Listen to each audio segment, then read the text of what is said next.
The University of Johannesburg and the National School of Government are co-hosting a conference to reflect on 30 years of democracy. Now, Deputy President Paul Mashatile will deliver the keynote address on day 2 of the gathering this morning. The conference will delve into the country's social, economic and global transformation over the past 30 years. Our senior reporter, President Mashatile, is there and joins us for more on this. Aviwe, good morning to you. What are we expecting from this address this morning?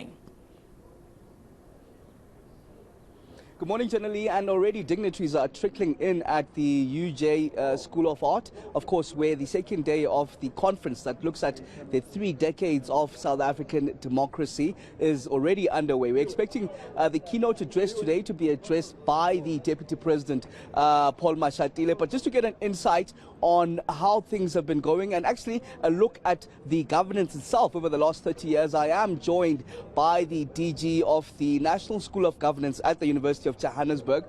Professor, thank you for joining us at ENCA. Let's start at a reflection of governance over the last 30 years of democratic South Africa. Well, it's a mixed bag.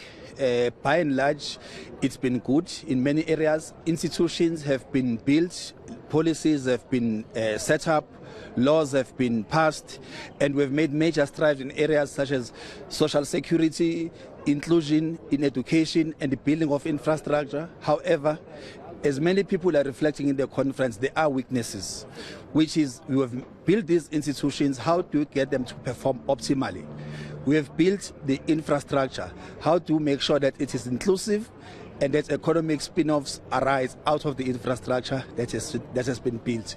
You have increased in a very big way access to education, but how to then improve the outcomes out of that education.